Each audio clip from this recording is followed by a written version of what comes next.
Zone de contact, une émission de Spoutnik Afrique. Bonjour Bamako, vous écoutez Spoutnik Afrique sur Maliba FM. Je suis Anthony Lefebvre, présentateur de l'émission Zone de contact, et nous sommes ensemble pour 1 heure aujourd'hui. Au programme aujourd'hui, l'Union européenne est à court de sanctions contre la Russie. Un analyste français décryptera les dernières évolutions en Occident à la veille du sommet de l'OTAN prévu en juillet prochain.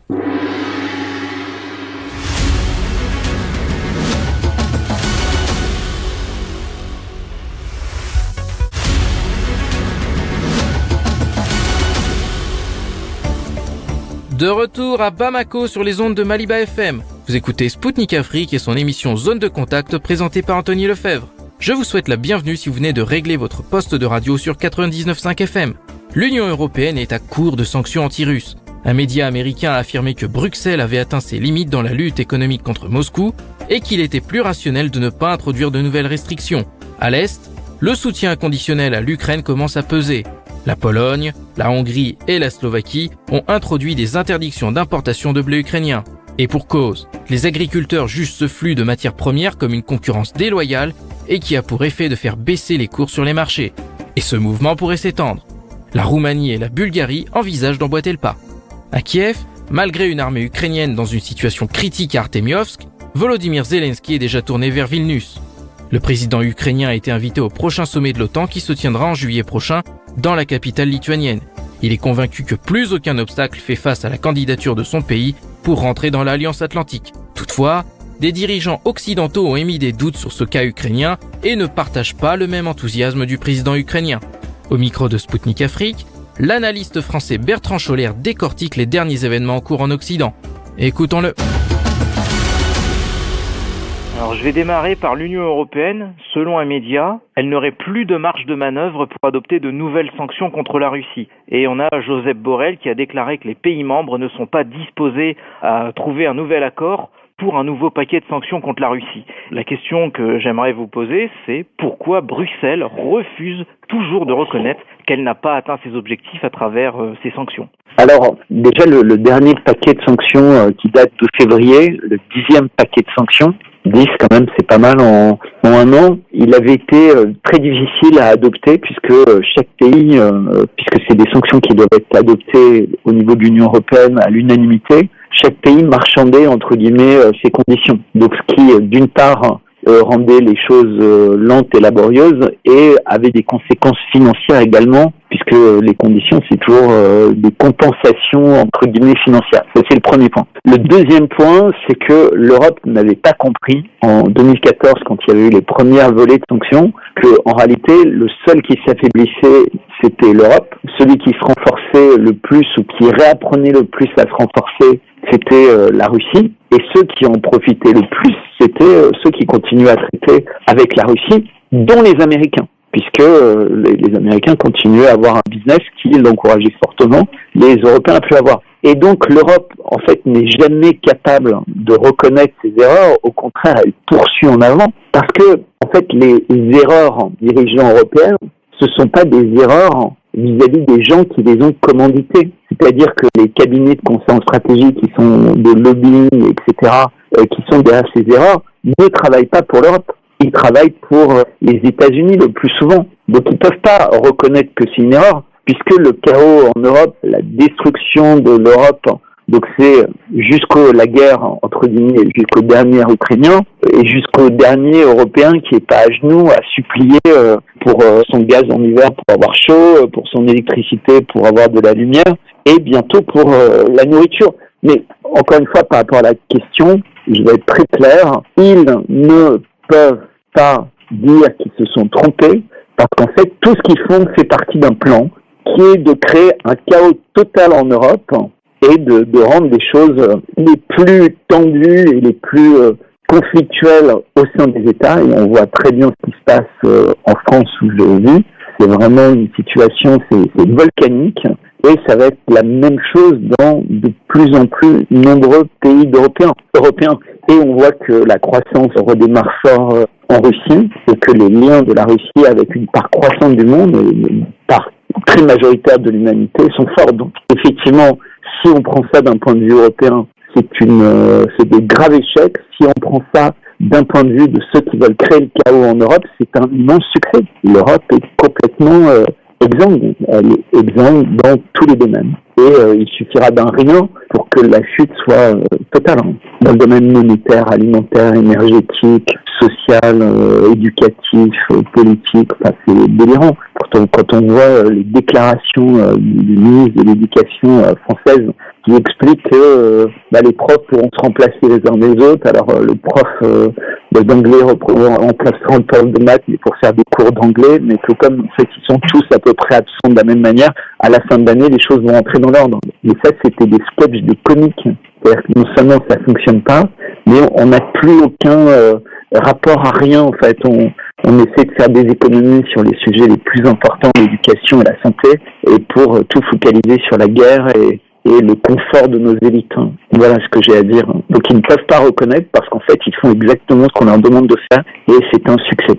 Le chaos de l'Europe. Je vais passer à la suite, donc on va maintenant se projeter. On a des informations sur une éventuelle interdiction totale des exportations vers la Russie qui serait, selon toute vraisemblance, au menu des discussions lors du prochain sommet du G7 prévu au mois de mai.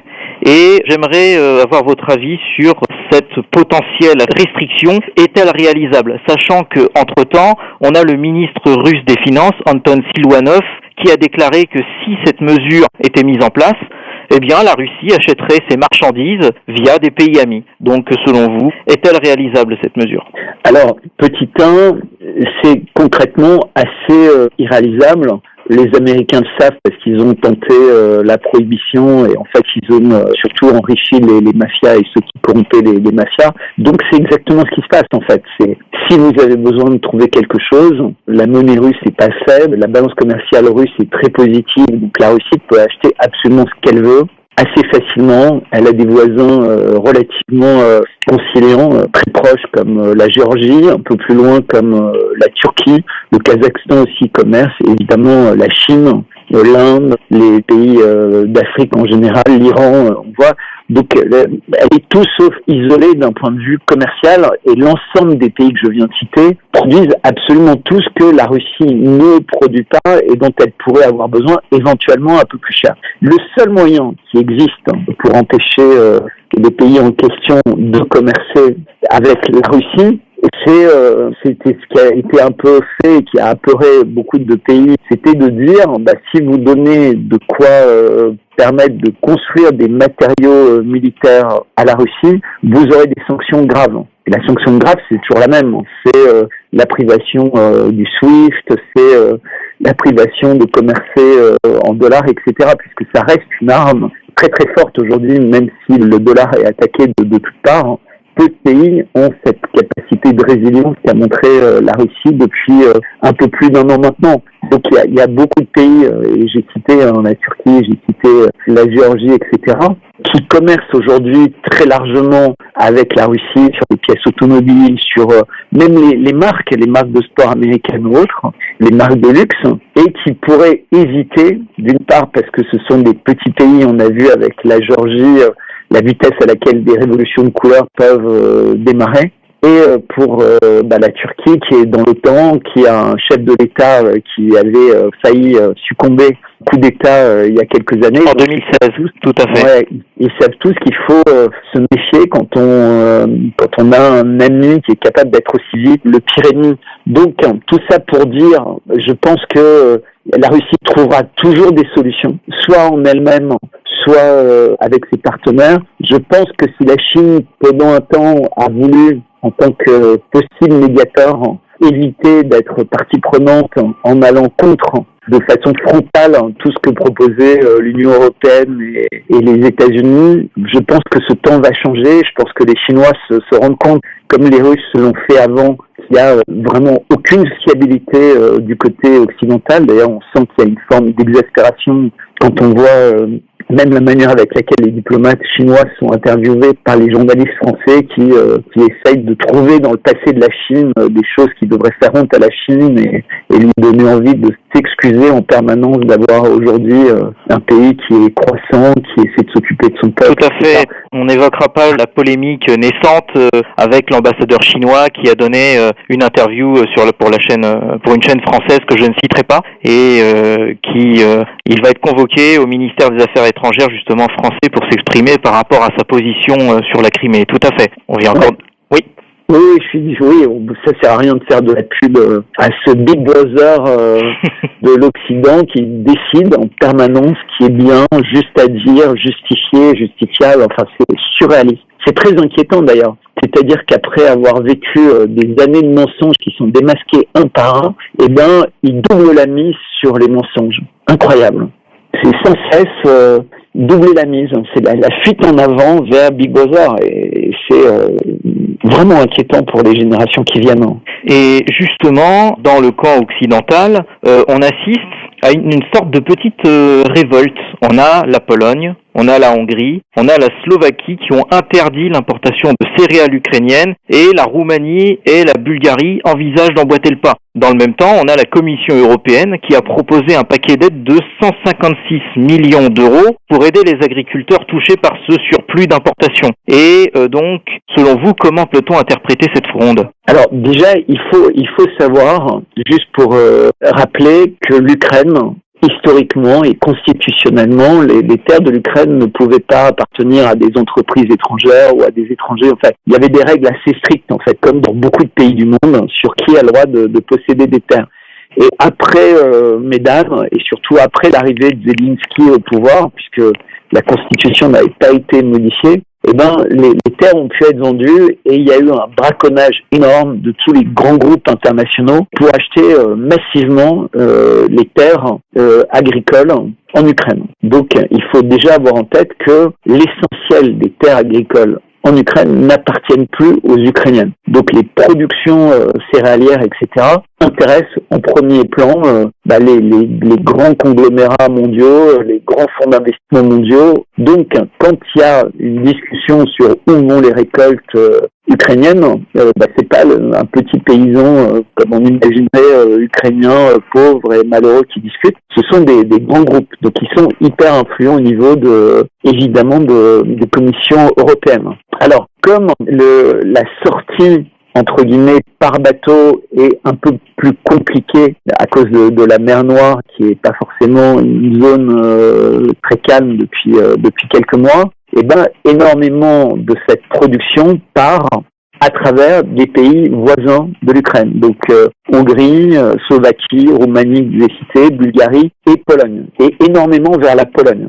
Et évidemment, ça fait des stocks énormes et ça a des conséquences sur les prix. Donc les agriculteurs de ces pays se fâchent. Donc l'Europe, comme d'habitude, quand un mouvement important se fâche, elle donne de l'argent pour calmer les choses. Sauf qu'ils ont découvert, c'est que les récoltes, elles utilisent des pesticides qui sont interdits dans toute l'Union européenne, qui sont dangereux pour l'homme, que l'essentiel des cultures qui sont faites en Ukraine sont des cultures OGM qui sont interdites dans l'Union européenne.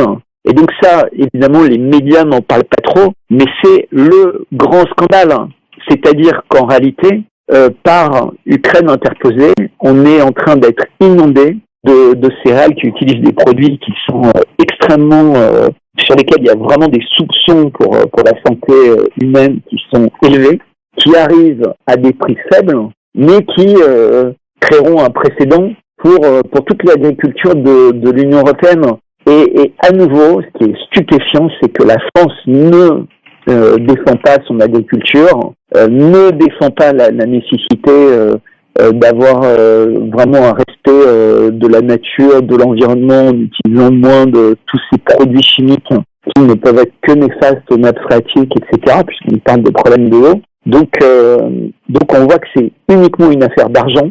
Et les médias oublient de parler des gros problèmes. C'est pas juste une concurrence entre guillemets déloyale entre l'agriculture, donc qui appartient à des géants essentiellement américains, ukrainiens, face aux petits agriculteurs européens, c'est véritablement une bataille entre plus de pesticides, plus de GM, contre la volonté de préserver une certaine idée de la bonne bouffe au sein de l'Union européenne. Donc je dis c'est pan par pan, par Ukraine interposée, tout disparaît.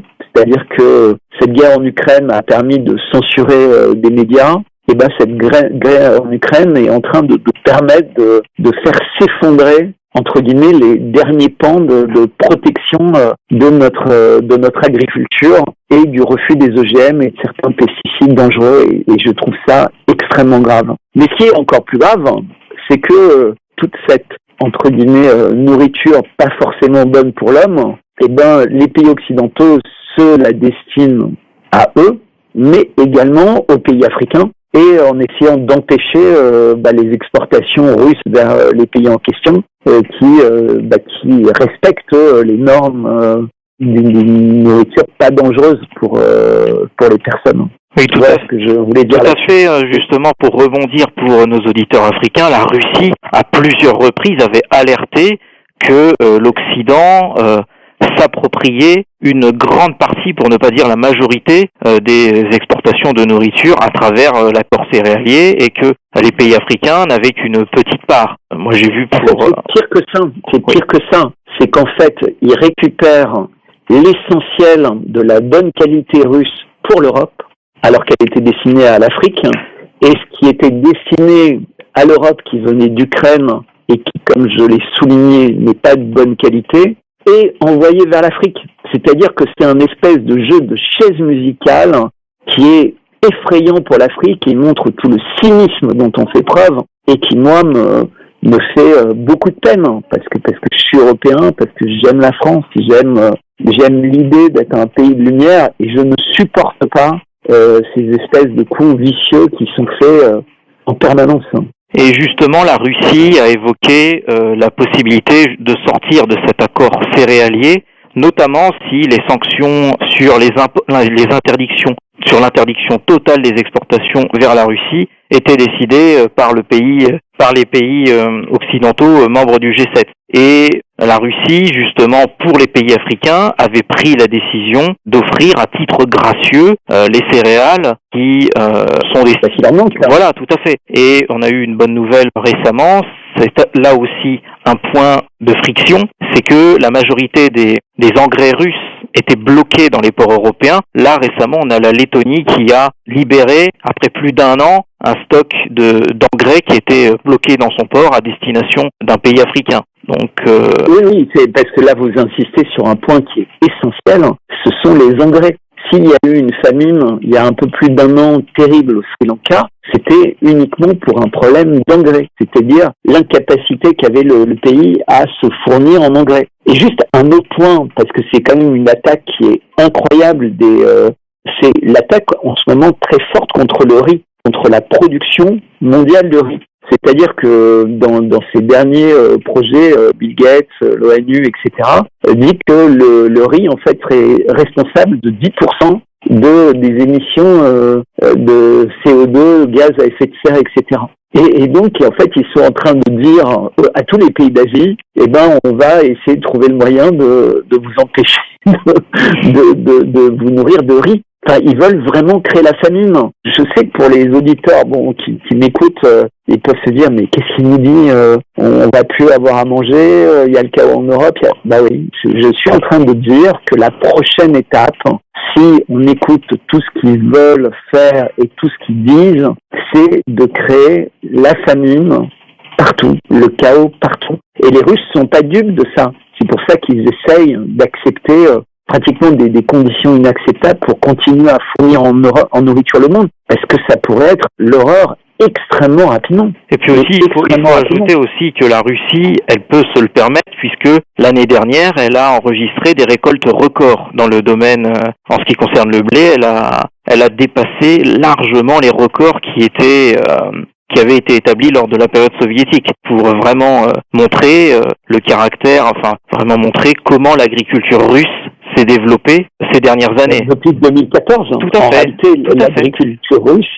Moi, j'ai eu la chance d'aller à Moscou sur plusieurs années d'affilée, et j'étais impressionné par dans tous les domaines, pour ce qui est du pain, pour ce qui est des élevages de vaches, de porcs, le lait, le beurre, enfin toute l'agriculture, en fait, tout l'alimentaire qu'on trouve. De plus en plus, en fait, il y a des marques locales qui sont créées. Mais ce qui m'avait encore plus impressionné à Moscou, c'est le nombre d'occidentaux, de boulangers français, de restaurateurs, de gens qui sont venus s'installer en Russie, qui sont très heureux et qui apportent leur savoir-faire et qui trouvent des interlocuteurs pour fabriquer la farine selon les normes qu'ils avaient, vous savez, pour broyer le blé, etc. Oui, tout à fait. Je vais même donner une anecdote pour nos interlocuteurs qui nous écoutent. Moi-même, en tant que Français, je suis un grand amateur de fromage. Et ces dernières années, la qualité des fromages fabriqués localement en Russie, elle a atteint aujourd'hui une telle qualité. Moi, j'ai vu cette progression à travers ces dernières années. Elle a atteint une qualité qui est maintenant comparable, voire même supérieure au fromage importé que l'on pouvait acheter auparavant. Ouais. Et c'est ça qui est impressionnant. Et à des prix qui sont surréalistes pour un Européen. C'est à se demander comment, avec toutes les sanctions, vous allez dans une petite supérette de quartier à Moscou, d'abord vous trouvez tout. Bien sûr. Et vous faites vos courses pour 2 fois moins cher que dans un hypermarché. Donc pour les Français qui écouteraient, c'est vraiment important. Et pas pour encourager les gens à aller en Russie, même si c'est sans doute une bonne idée, mais c'est juste pour dire qu'il y a un pays qui s'occupe du bien-être de tous ses citoyens. Il y a un pays qui essaye d'avoir des discussions saines, mais même pas dans l'intérêt de la Russie, puisque les Russes effacent des dettes tous les ans. Donc ils ont même pas envie de prendre de l'argent aux pays africains pour le blé qu'ils leur donnent. Ils ont juste envie d'éviter que des pays sombrent dans la famine. Alors que par calcul politique, nous on fait ça. Et si vous vous rappelez, l'hiver dernier, c'était si vous êtes obligé de prendre des douches froides, si vos factures augmentent, si l'inflation augmente, c'est la faute des Russes. Mais ils diront quoi? Si la famine fait rage en Afrique, c'est la faute des Russes. Alors qu'aujourd'hui, on voit que les Russes font tout pour empêcher ça et que l'Occident fait tout pour que ça arrive. Il faut vraiment le dire et le répéter haut et fort. Ce qui se trame en ce moment dans le domaine agricole aura des conséquences cataclysmiques dans quelques mois. Je vais passer à un autre thème qui pourrait être cataclysmique, c'est le sujet de l'OTAN. Récemment, on a Volodymyr Zelensky qui a indiqué qu'aucun obstacle, je cite le président ukrainien, fait face à l'adhésion de l'Ukraine à l'OTAN. Et lui, si vous voulez, il s'attend à des mesures concrètes lors du prochain sommet de Vilnius, où il a par ailleurs été invité. Toutefois, à plusieurs reprises, on a les dirigeants occidentaux qui n'ont pas montré le même enthousiasme. Fin décembre 2022, je rappelle pour nos auditeurs, Emmanuel Macron avait jugé cette éventualité de pas vraisemblable. Alors pourquoi dans ces conditions Kiev s'obstine à suivre cette ligne et que peut-on attendre du prochain sommet de l'OTAN? Bon, alors déjà le prochain sommet de l'OTAN c'est en juillet, donc ça va véritablement arriver vite.